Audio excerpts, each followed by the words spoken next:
Olá, boa noite e bem-vindos a mais um episódio do VFF1 Debrief.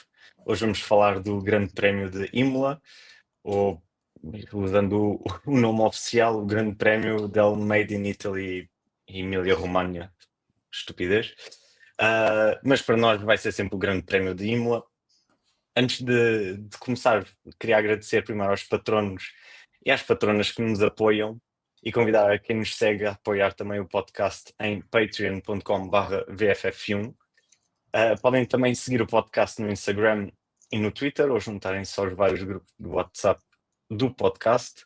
E gostaria de relembrar que nesta semana nós temos o podcast normal de quinta-feira e na terça-feira vamos ter uma espécie de um debrief do WRC, que foi este fim de semana o Rally de Portugal. Comigo tenho o David Antunes e tenho o Bernardo Figueiredo. Muito obrigado por terem vindo. E vou começar já pelo primeiro o tema de conversa de hoje, que é pedir-vos destaques positivos e negativos do Grande Prémio deste fim de semana. Vou começar por ti, Bernardo. Sim. Olá a todos, antes de mais.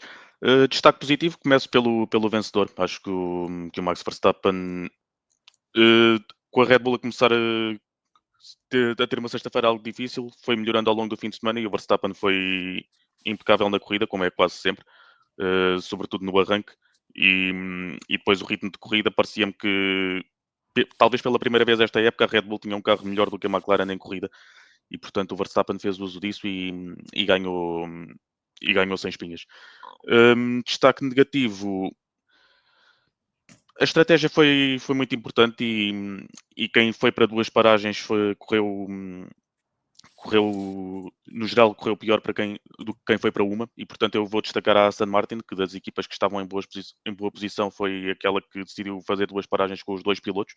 O resto também tem a ver com azar no timing dos safety cars, mas era o primeiro grande fim de semana em que tinham realmente a oportunidade de pontuar a sério e desperdiçaram com azar e com estratégia. Portanto, esses são os meus destaques. Ok, obrigado. Antes de ir para o David, eu aviso sempre isto quando sou eu a moderar. Eu sou um bocado nabo nisto, por isso esqueci-me de dizer realmente quem é que ganhou o Grande Prémio. O vencedor do Grande Prémio de Imola foi o Franz Hermann, desculpa, o Max Verstappen. Em segundo lugar ficou Lando Norris, o seu colega de equipa da McLaren ficou em terceiro lugar, o Oscar Piastri, o líder do campeonato. Em quarto lugar, Lewis Hamilton, com o seu melhor Grande Prémio em termos de resultado do ano. Em quinto lugar, Albon. Sexto lugar, Leclerc. Em sétimo lugar ficou o único Mercedes, de George Russell. Oitavo lugar ficou o Sainz. Em nono lugar, Isaac Hadjar. E em décimo lugar, o segundo Red Bull de Tsunoda. David, agora que eu recuperei o que devia ter lançado antes, quais é que são os teus destaques positivos e negativos? Bom, eu vou começar pelo meu destaque positivo, vai para o Albon. Acho que ele está a fazer uma época mesmo muito interessante. Mais uma vez a terminar a corrida uns lugares acima daquilo que se tinha qualificado, mais uma vez a bater o companheiro de equipa. Teve um ritmo de corrida impressionante. Depois também alguma sorte na estratégia, mas foi sem dúvida um dos pilotos que me impressionou mais este fim de semana e que me tem estado a impressionar bastante durante toda a época. Outro piloto que me tem impressionado bastante é o Isaac Hadjar. Acho que dos rookies, a par do Berman, efetivamente são os dois rookies mais impressionantes até à data. Não desmerecendo nos outros. Bortoleto é um caso à parte, o Antonelli também teve assim alguns lives, mas a consistência do Isaac Hadjar tem sido para mim impressionante. E o mesmo em relação ao Berman, apesar do Berman neste fim de semana não ter sido uma corrida muito positiva, mas também não foi por culpa dele. E isso até pode ligar para os meus destaques negativos, porque a Asa é um dos meus destaques negativos. Mais uma vez terminou a corrida só com um dos carros, Desta vez foi o Ocon que teve problemas mecânicos. O Berman estava a fazer uma corrida interessante, de 19º, estava ali na luta pelos pontos, quando teve que fazer 2 paragens em voltas consecutivas, aparentemente porque houve um problema na primeira paragem. Falaram que seria um problema com a roda, a porca da roda que não estava bem segura, algo assim no género. O meu outro destaque negativo vai para a Ferrari. Acho que isto foi literalmente uma corrida que atirou areia para os olhos das pessoas que gostam da Ferrari, porque a qualificação foi uma vergonha, ficarem os 2 carros no Q2 e depois podemos dizer, mas ficaram com um quarto lugar. Sim, mas são as circunstâncias da corrida. Certamente que se não houvesse safety cars, se fosse só em ritmo puro de corrida, eles não teriam ficado com um quarto lugar com o Lewis Hamilton, sendo que o Hamilton não foi o piloto mais competitivo, na minha opinião, da Ferrari este fim de semana, uma vez que o Leclerc não parou da última vez, e até nisso houve confusões outra vez entre o muro das boxes e o piloto, em relação à paragem ou não quando do período de safety car.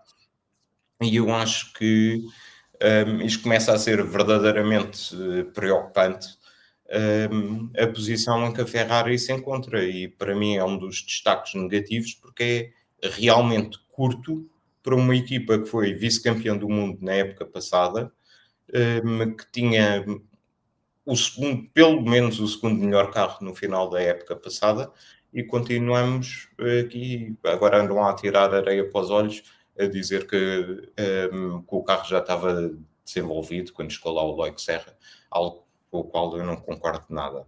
Mas sim, sem dúvida um dos destaques negativos da Ferrari são estes.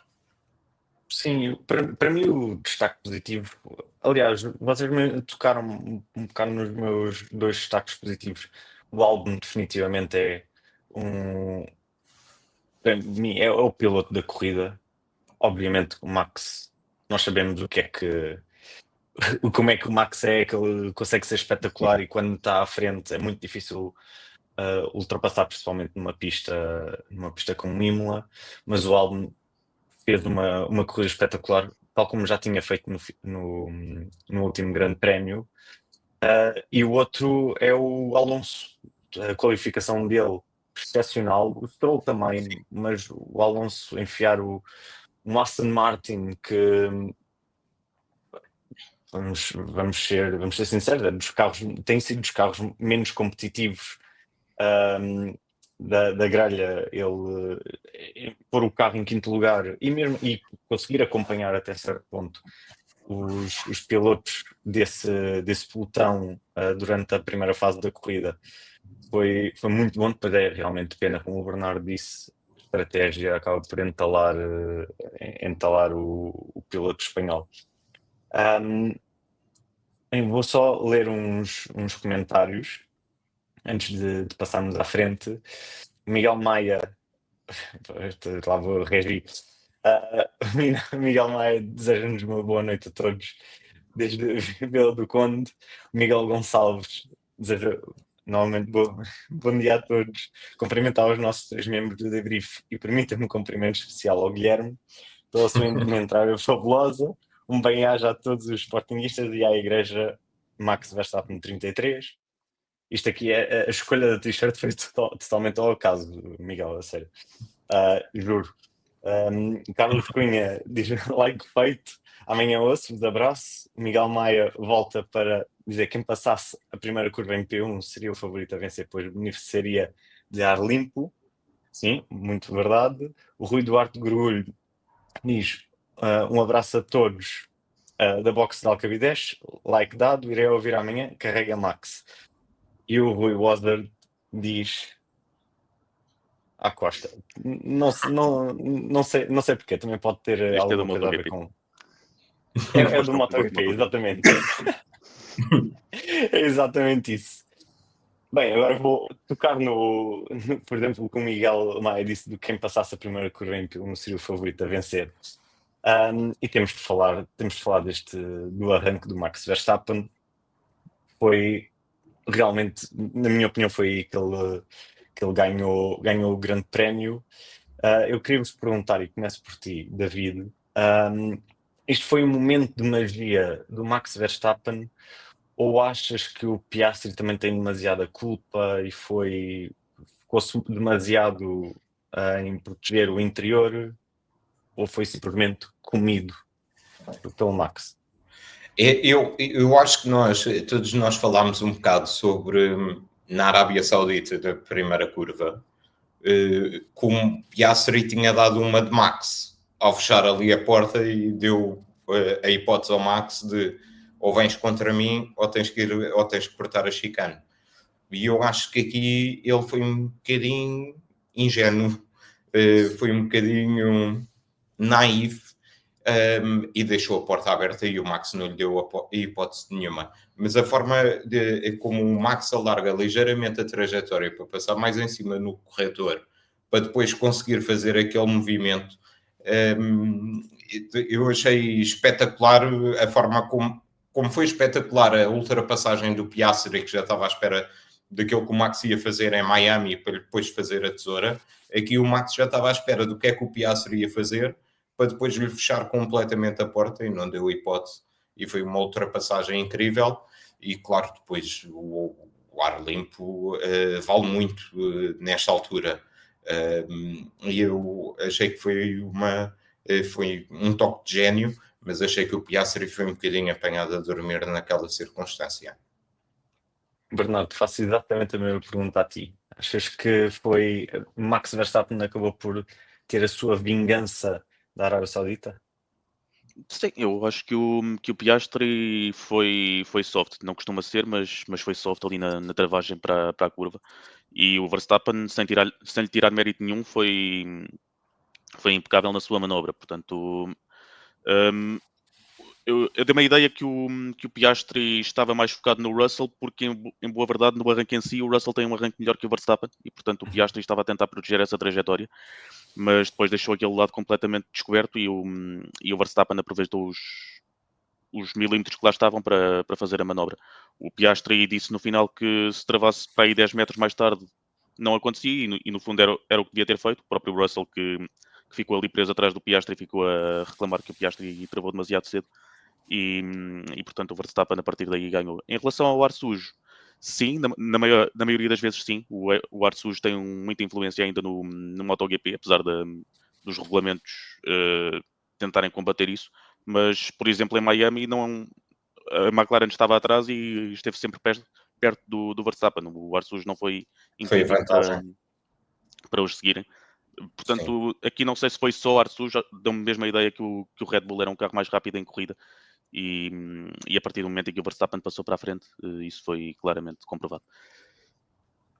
Sim, exato. O José Santos diz que não dá a ideia de o Oscar ter sido bonzinho, tinha os espelhos cheios com o Russell e travou cedo. Na Arábia só tinha o Max para se preocupar. Sim, tens toda a razão. A minha questão aqui é, tendo em consideração a maior vantagem da McLaren em termos de ritmo puro perante ou comparativamente com o Mercedes, talvez aí seria, obviamente que isto aqui é fácil de dizer numa segunda-feira à noite à frente de um computador a falar só, mas talvez seria mais inteligente do ponto de vista de gestão da corrida proteger-se do Verstappen, que é sempre um piloto muito, muito complicado de se passar, principalmente num Red Bull, como o Bernardo estava a dizer, que estava com um bom ritmo de E é corrida, muito mais ameaça para o campeonato do que o Russell. que é muito maior ameaça do que propriamente o Russell, que, como nós vimos quando começou a batalhar com o Norris, e não só, durante a corrida, não tinha de facto ritmo para acompanhar os carros da frente. Mas agora, focando no ponto do ritmo de corrida da Red Bull, isto obviamente que o arranque quem passa para a frente tem uma grande vantagem, ar sujo, mas parecia sempre que, mesmo quando estava o Piastri atrás, relativamente próximo do Max, o Max parecia que tinha sempre mais alguma coisa, e quando o Norris ficou atrás também e estavam ambos em ar limpo, também parecia que o Max tinha o suficiente para manter uma certa distância. A Red Bull trouxe um update para o Grande Prémio de Imola, por isso agora, Bernardo, eu queria te perguntar, achas que este update vai mudar drasticamente o campeonato? Achas que vai haver, que isto pode ser um indício que podemos ter a partir de agora um campeonato ainda mais renhido entre Red Bull e McLaren? Ou achas que isto aqui foi muito aquelas condições de pista, ar limpo, se calhar a McLaren ter falhado um bocadinho na parte estratégica? Eu acho que, em primeiro lugar, enquanto o Verstappen tiver possibilidades mínimas, eu acho que ele vai estar sempre o mais perto possível. Mas eu acho que esta pista também cheia de curvas rápidas, que é uma coisa que o McLaren não costuma gostar, pode ter beneficiado aqui a aproximação da Red Bull. Por exemplo, no Mónaco, já na próxima semana, curvas rápidas não há, e portanto aí a Red Bull pode ter mais dificuldades, mas a Red Bull também, mesmo sem o Newey, tem feito muito isto, que é começar com dificuldades sexta-feira e ir evoluindo de sábado, a ponto de o Max estar na luta pela pole position, e depois a partir daí da corrida conseguir dar o máximo que o carro tem. Eu acho que na maior parte das pistas a McLaren vai continuar a ter vantagem, e portanto não sei até que ponto o campeonato está realmente em aberto entre o Max e os McLarens, mas vamos ter estas pistas em que o McLaren não gosta tanto de andar, e portanto o Max aí pode ter algum partido. David, o que é que achaste em relação ao ritmo da Red Bull após este update? Eu acho que pode ter havido uma evolução. Achei que é demasiado difícil, lá está, pelo peso que o ar limpo tem, na Fórmula 1 atual, acho que é demasiado difícil tirarmos já conclusões. Mas aparentemente, e pela primeira vez em muito tempo, vêm falar, tanto o Helmut Marko como o Horner, vêm dizer que efetivamente estes updates funcionaram no carro. Agora, também estamos a falar de uma pista difícil de ultrapassar, mas pareceu-me sempre que o Red Bull tinha um bom ritmo. Mas se nós formos ver, por exemplo, no Japão, também o Red Bull parecia ter um ótimo ritmo. E a questão é que há o fator Max. E o fator Max faz muita diferença. E eu acho que isso também torna mais difícil uma análise objetiva sobre a verdadeira performance do Red Bull. Mas vamos ver, agora vem o Mónaco, não dá para ver nada, talvez em Barcelona dê para ter uma noção um bocadinho mais aproximada. Isto, obviamente, que estamos a falar disto muito porque o update acabou por resultar, entre aspas, numa vitória da Red Bull, mas nós precisamos de mais grandes prémios para perceber qual é que é o impacto real do update, destas atualizações que a Red Bull trouxe. A verdade é que mesmo em Barcelona se calhar não vamos perceber muito porque há a nova diretiva técnica das asas traseiras que pode acabar por complicar, mudar novamente isto tudo. Mas em relação à corrida, voltando à corrida, o update pode ter tido o impacto, uma coisa que também teve um grande impacto na corrida, mas não do Verstappen, ou não tanto na do Verstappen, foi a estratégia da McLaren para o Oscar Piastri, sendo que pararam o piloto austríaco muitas voltas antes do que seria a volta ideal segundo a Pirelli, que fez com que o Oscar Piastri entrasse para o meio do tráfego e tivesse de lutar e gastar vida útil dos seus pneus a tentar recuperar posições, enquanto que o Verstappen conseguia manter o seu ritmo. O que é que David, o que é que tu achaste quando tu viste esta paragem? Achaste que seria claramente uma situação de undercut ou apercebeste ou achaste logo que seria uma estratégia falhada, um bocado como a McLaren teve nos últimos anos? Eu muito sinceramente, eu não ouvi os rádios da equipa, portanto não sei até que ponto é que poderia ter havido pressão do piloto ou não para parar mais cedo, para tentar fazer o undercut. Mas acho que houve um rádio que deu na transmissão em que falavam num tal plano A e ele disse que era ambicioso. A interpretação que eu fiz na altura é que aquele plano A eventualmente seria ir um bocadinho mais longo do que aquele que tinha sido discutido. E depois, por isso, talvez tenha sido esse o motivo para eles pararem o Piastri mais cedo. Mas aquilo que me chocou mais nesta questão toda do Piastri, porque ele ia sacar um segundo lugar, não fosse aquele safety car, foi o facto de ele não ter pneus novos para parar nas boxes. A quando do período do último safety car, do safety car, e isso é que me deixa um bocadinho mais surpreso, muito sinceramente, como é que chegarem mais ou menos a esta situação. Acho que também houve muitas equipas que pararam relativamente cedo e que estavam a olhar para a corrida eventualmente como duas paragens, e acho que houve muitas estratégias mesmo, muitas estratégias divididas. Por exemplo, na Ferrari também deu uma sensação que poderia acontecer isso, mas de qualquer forma o ritmo definitivamente não estava lá. Acho que, assim, resumidamente, acho que foi um fim de semana em que o Piastri não teve no melhor nível, mas o melhor nível dele é este e consegue sair de lá com o terceiro lugar. Acho que num dia off conseguir perder só 2 pontos para o piloto que está em segundo lugar no campeonato, acho que acaba por ser um bom fim de semana para ele. Uma pole e um terceiro lugar. Sim, aí concordo plenamente. Bernardo, achas que a estratégia da McLaren acabou por entregar de uma maneira mais fácil a vitória à Red Bull e ao Max Verstappen? Sim, claramente. Mas também achei que durante a corrida, achei que a maior parte das equipas vinham com a ideia de que parar duas vezes era melhor do que parar uma, porque para lá da McLaren também, por exemplo, a Williams e a Ferrari pararam, pararam cedo os seus pilotos que iam à frente, no caso da Williams o Sainz, no caso da Ferrari o Leclerc, e só depois é que se aperceberam que parar uma vez era mais vantajoso. E portanto o Piastri saiu a perder, também com o timing dos safety cars e sobretudo no segundo, em que ele fica em pista e depois fica sob ameaça do Norris. Mas sim, acho que a Red Bull já teria bem claro na sua estratégia que parar uma vez era melhor, por isso é que o Verstappen nem sequer reage à primeira paragem do Piastri.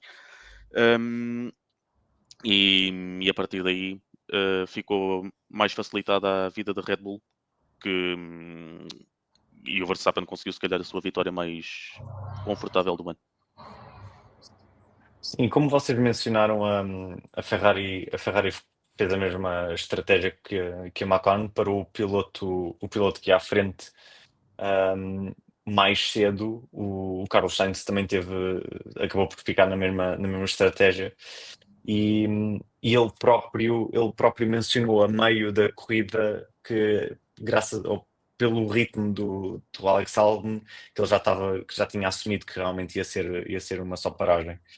A Ferrari acabou por prejudicar o piloto que tem sido o piloto número 1 nesta temporada.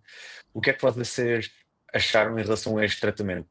Tratamento, não no pior sentido da palavra, obviamente, mas acham que, tendo em consideração o ritmo que o Leclerc tinha demonstrado, faria mais sentido terem apostado esta estratégia no Hamilton?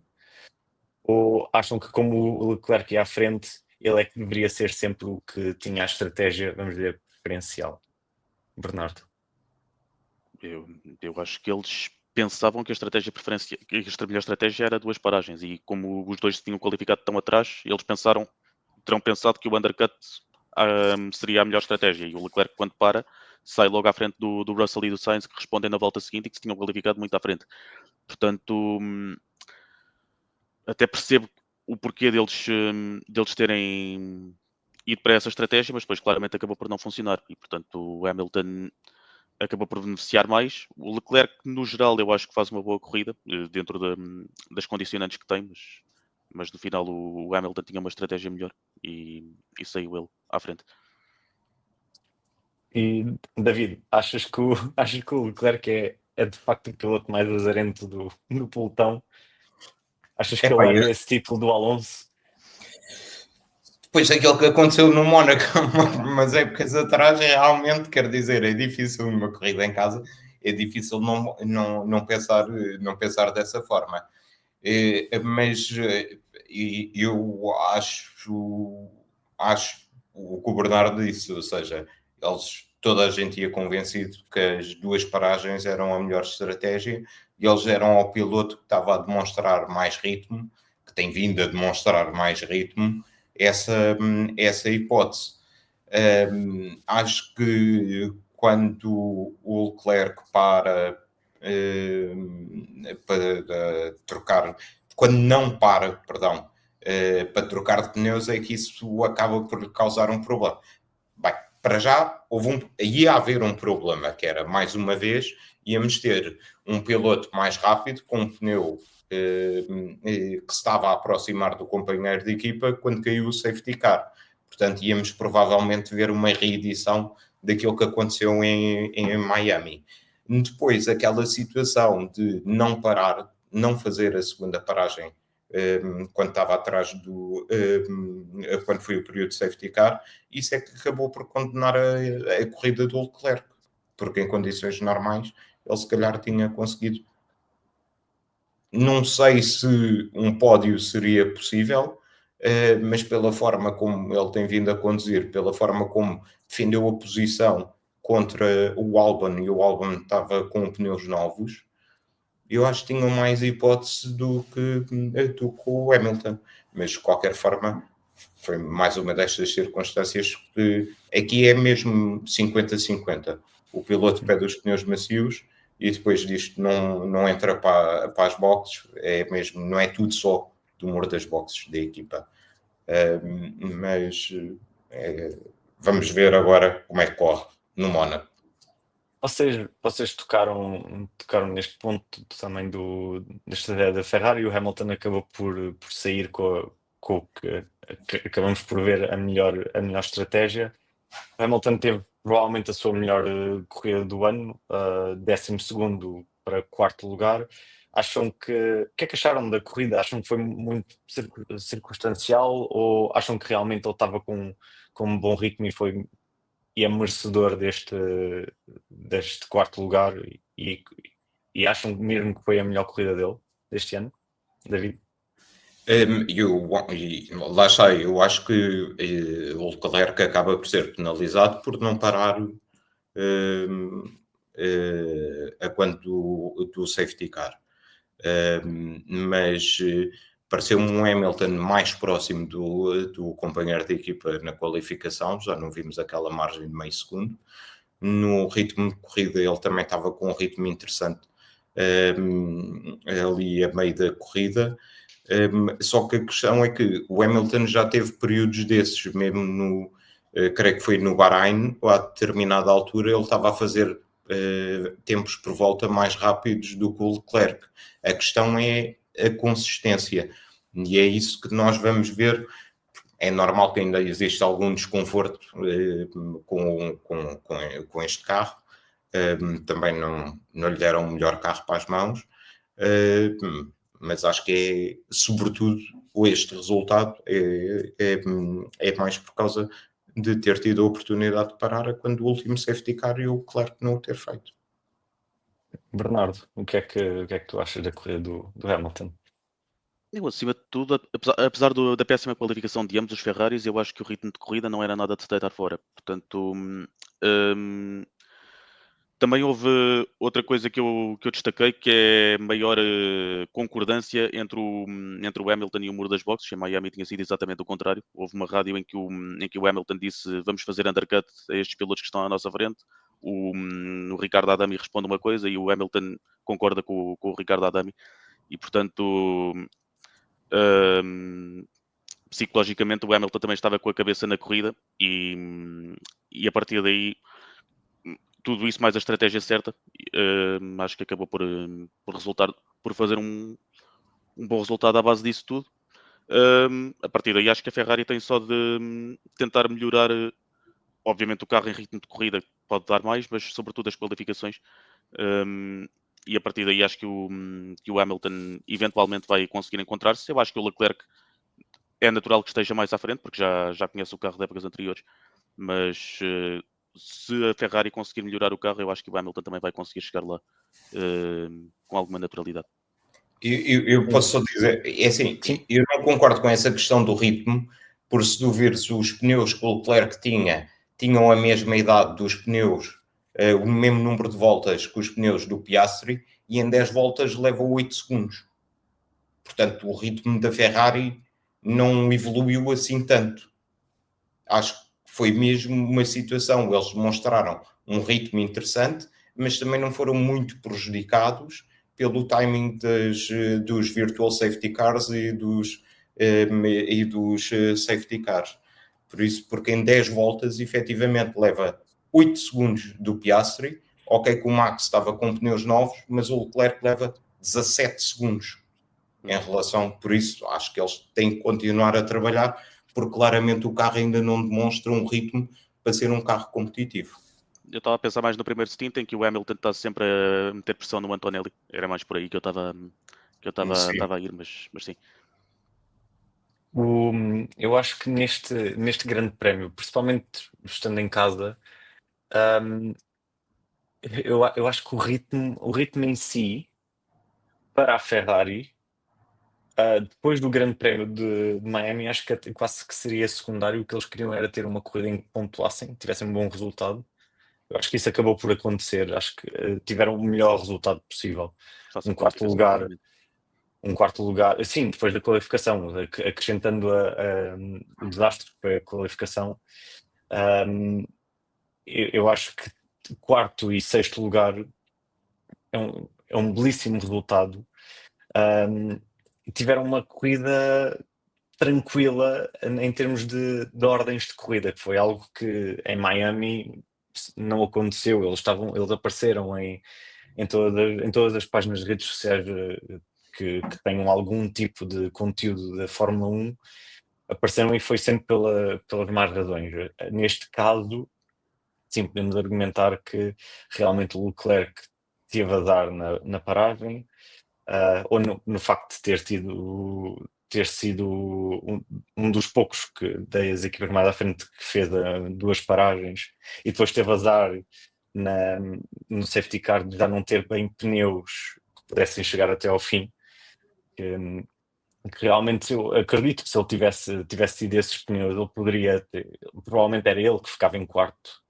Se calhar até acredito que ele fosse buscar o Piastri, porque ele ainda tem, como o Bernardo estava a dizer, ele está mais habituado ao carro, às características do Ferrari, por isso ele tem naturalmente melhor ritmo de corrida que o Hamilton. Mas acho genuinamente que isso é um bocado irrelevante, porque eles em casa o que queriam era ter um bom resultado e conseguiram ter. Passando agora para o carro que ficou ensanduichado pelos dois Ferraris, eu sou colega de equipa também, queria falar do fim de semana da Williams, porque afinal Miami não foi um one-off. Eu queria vos perguntar se eles tivessem demonstrado este ritmo e estes resultados, acham que já teriam feito a troca para o desenvolvimento de 2026, ou acham que a equipa teria mais dificuldade em desistir deste ano, Bernardo? Eu acho que a Williams este ano está melhor a todos os níveis do que estava em 2024, sobretudo a nível operacional, em que em que nem tinham chassis suplentes, por exemplo, em que o Albon bate na Austrália e fica com o carro do Sargent, que não tinha culpa nenhuma. Tem um upgrade a nível dos pilotos, mantém o Albon, foram buscar o Carlos Sainz, que é um piloto bastante competente, e tem um carro que não raras vezes consegue lutar com os Ferraris e com os Mercedes, às vezes. O Sainz começou mal o ano, mas agora também está a chegar lá e teve aqui também algum azar com a estratégia nesta corrida. O Alex Albon já conseguiu 2 ou 3 quintos lugares este ano, também está a fazer uma época muito, muito boa. E pronto, e se o carro é bom este ano, eu acho que se o puderem tentar continuar a desenvolver, acho que podem fazer, mas para o campeonato de construtores, tendo em conta que o Albon acho que já chegou à casa dos 40 pontos, pelo menos o 6º lugar do campeonato de construtores poderá estar mais ou menos assegurado e a partir daí podem focar-se mais no carro de 2026. David, o que é que achaste do fim de semana? O que é que tens achado destes últimos grandes prémios que a Williams tem tido? E achas que o facto de o Bernardo tocou nisto, eles têm um upgrade no formato de um piloto que já venceu grandes prémios pela Ferrari, o Sainz, achas que o facto de ele ter entrado na Williams despertou o Albon de alguma maneira? Acho que ele estava muito acanhado nos últimos anos. Eu acho que sim, honestamente acho que sim. E acho que depois de tudo aquilo que ele leu a partir do momento em que o Sainz foi, em que assinou pela Williams e isso se tornou público, acho que pôs ali um bocadinho de achas na fogueira e ele realmente tem estado irrepreensível esta época. Mas eu acho que a Williams teria feito essa troca mesmo apesar dos bons resultados, ou seja, dedicar-se mais, porque dá sempre a sensação que o projeto é a longo prazo. E acho que eles vão querer ter um crescimento e esse crescimento seria prejudicado se eles continuassem a desenvolver este carro. Ainda por cima, nesta altura, com o cost cap e todas as limitações inerentes. Por isso, eu acho que eles fizeram bem em mudar, porque eles também não têm muitos recursos, não é? Portanto, as equipas mais pequenas têm que tomar essa decisão mais cedo. Partem com um conforto, que é o facto de muitas das equipas com as quais estão a competir neste momento já trouxeram updates significativos para os carros e eles continuam ali consistentemente de quinto para baixo até ao 10º, ou seja, estão a pontuar consistentemente todos os fins de semana, a chegar ao Q3 também de forma consistente. Por isso, acho que eles a fizeram bem e acho que têm que olhar para esta época com otimismo, porque também não acho que aquilo que nos habituou esta geração de regulamentos, nomeadamente desde a época passada, é que mesmo com updates não é imediato o benefício, ou seja, as equipas demoram sempre muito tempo a compreender a melhor forma para extrair o melhor desses updates. Se calhar, quando chegarmos ao Canadá, vamos estar a pensar de uma forma um bocadinho diferente e algumas destas equipas vão conseguir pôr esses updates a funcionar de forma diferente no carro e isso poderá refletir-se numa menor competitividade da Williams. O que é certo é que ele já tem um saco cheio de pontos que deverá, como o Bernardo disse, garantir-lhes pelo menos o 6º lugar no Campeonato do Mundo de Construtores. Sim, e concordo. E volto a mencionar o que o Bernardo estava a dizer, o facto do Sainz ter ido para o Williams é um grandíssimo update, principalmente agora que ele está a ter o rendimento que nós, acho que todos acreditámos que ele ia ter. A Williams tem uma das melhores duplas do campeonato, na minha opinião. Tem mesmo, porque não só tem um piloto que já tem provas dadas, ganhou na Ferrari, já teve pódios na McLaren, vem com muita experiência e o facto dele entrar faz com que o Albon também deixe de ter tanta inércia que poderia quase sentir. Ele às vezes parecia que tinha aqueles grandes resultados, mas que não estava a ser espicaçado o piloto ao lado. E agora definitivamente está, e estamos a ver ele a elevar-se quase ao nível que fez com que a Red Bull confiasse nele como segundo piloto, como parceiro do Max Verstappen.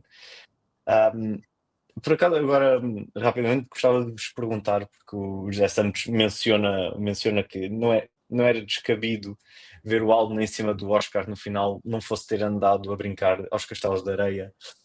Eu queria vos perguntar, exatamente a mesma pergunta para os dois, o que é que acharam, primeiro, do incidente entre o Leclerc e o Albon, e da ordem para o Leclerc devolver a posição ao Albon? David. E eu acho que foi a Ferrari a jogar pelo seguro. Nós já falámos aqui da importância para a Ferrari de conseguir um resultado jeitoso em Imola, e foi a Ferrari a jogar pelo seguro, atendendo à realidade que vivemos na forma como são avaliadas estas manobras pelos comissários. Fizeram um pouco aquilo que se calhar a Red Bull devia ter feito, não que eu concordo com a penalização do Max na Arábia Saudita, mas se calhar era aquilo que a Red Bull deveria ter feito nessa corrida para evitar a tal penalização de 5 segundos. E aqui a Ferrari foi conservadora, jogou pelo seguro. Na minha opinião,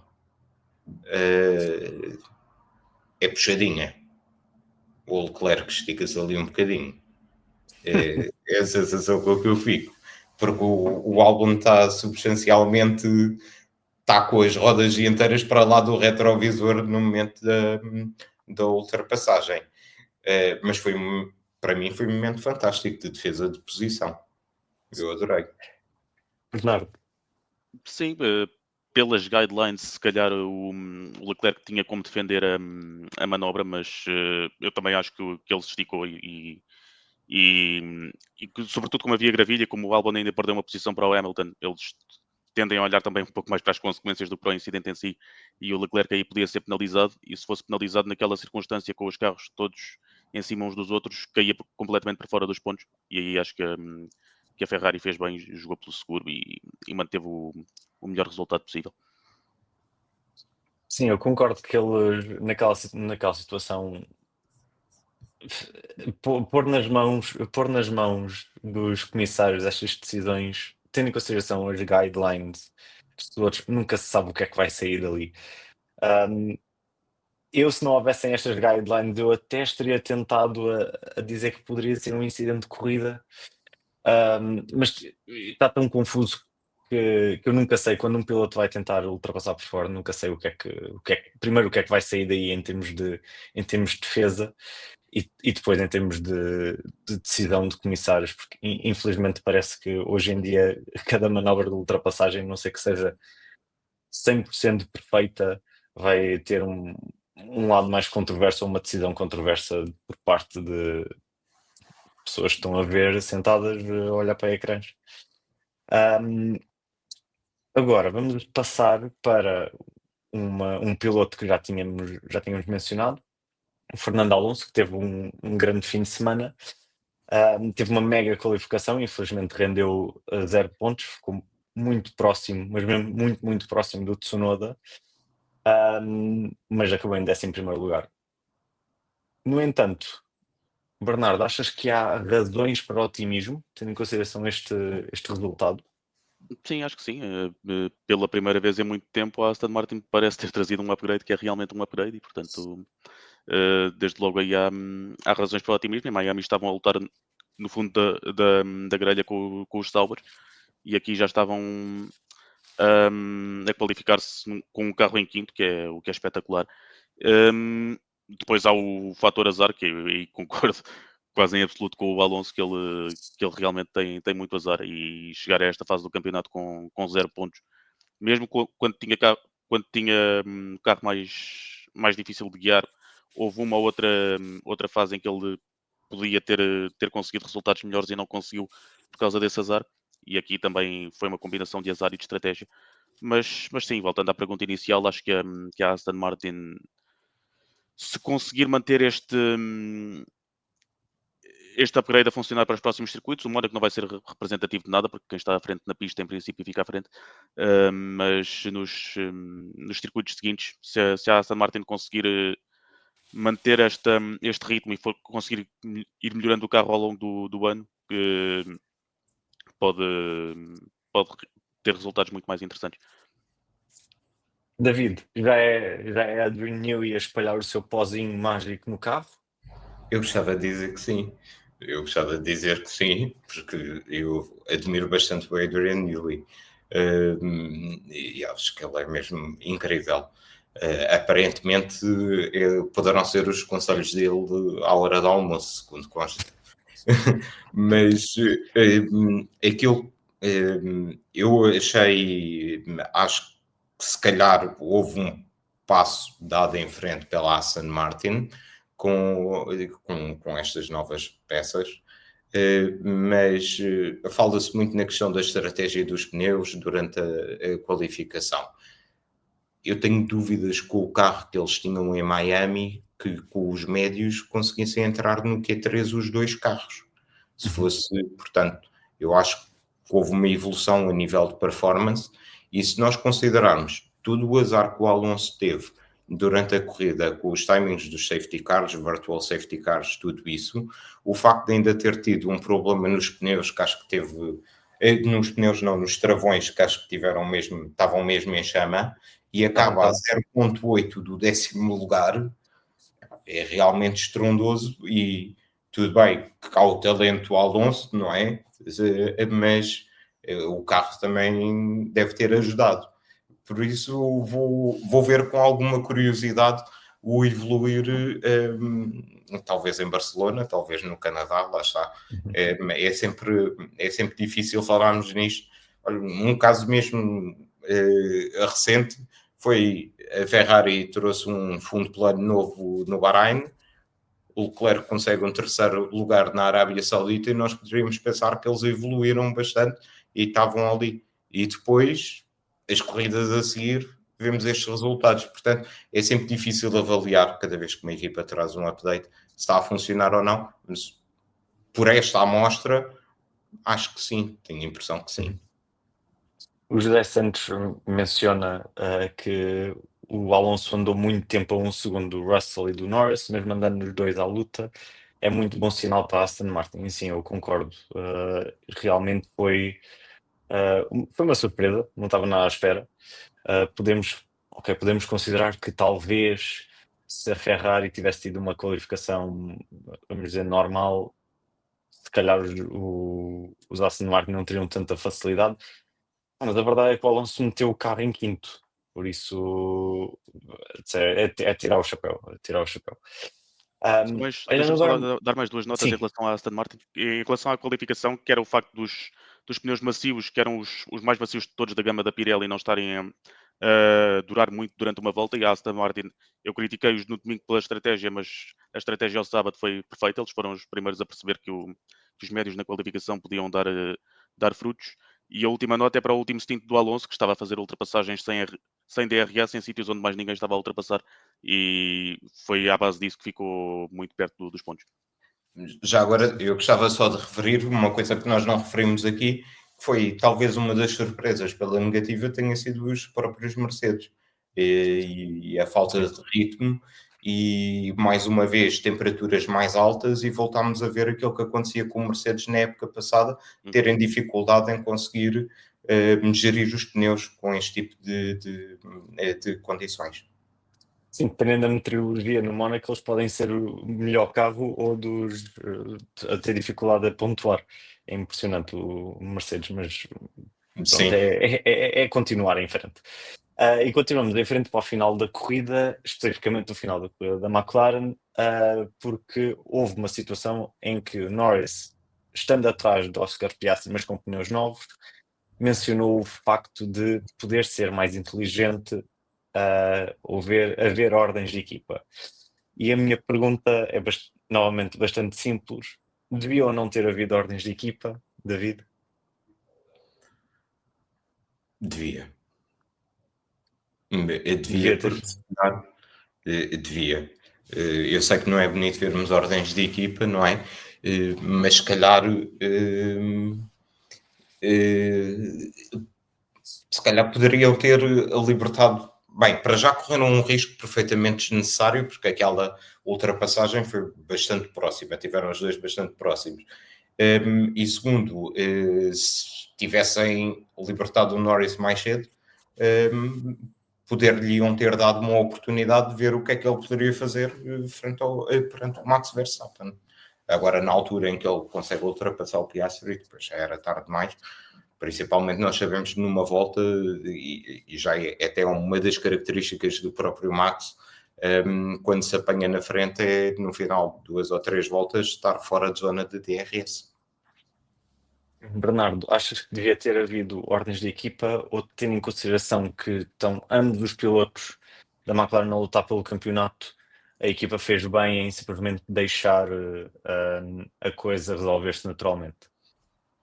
Eu acho que é mais por aí. Eu acho que a McLaren tem. Sempre que é uma situação em que um piloto está à frente, mas está mais lento do que o piloto atrás, tirando algumas situações no ano passado ou há 2 anos em que tendiam a favorecer o Norris, mas agora com o Piastri a subir de forma, eu acho que eles têm algum receio de mexer no estatuto dos pilotos e, e trocar a posição. Eu duvido que o McLaren tivesse ritmo para ir atrás do Verstappen, fosse com o Piastri com pneus novos ou Norris, e portanto também acho que se quisessem trocar, obrigavam o Piastri a parar e o Norris nem sequer tinha de ultrapassar em pista, mas acho que é por aí. Acho que a McLaren teve algum receio de mexer no ego dos pilotos e portanto o Norris ultrapassou em pista e acabou em segundo. Uhum. Bem, eu sendo pequeno adepto da McLaren, simpatizo com a McLaren. Acho que, ao contrário dos últimos anos, até acho que eles estiveram muito bem. No ano passado eu critiquei muitas vezes a McLaren por não tomar as ordens de equipa nos momentos mais difíceis. Acho que nesta corrida até acabo por concordar, porque é aquela situação peculiar de sim, a equipa quer ganhar, quer tentar ganhar sempre, mas neste momento não quer dar preferência a nenhum dos pilotos, por isso se o Norris estiver mais rápido, certamente consegue ultrapassar. Mas sim, eu senti naquele momento que o David estava a mencionar da ultrapassagem, aquilo foi se calhar um bocadinho próximo demais. Acredito que o André Stella e o Zac Brown tenham tido pequenos ataques cardíacos. Essa ultrapassagem. Ok, dando por terminado o Grande Prémio de Imola, nós agora vamos para este fim de semana para a joia da coroa da Fórmula 1. Vamos para o Grande Prémio do Mónaco, onde iremos ter uma novidade, que é ter paragens obrigatórias. Já tínhamos uma paragem obrigatória, agora vamos ter 2 paragens obrigatórias. Bernardo, achas que isso poderá fazer com que o Grande Prémio tenha alguma emoção a mais emoção do que é normal?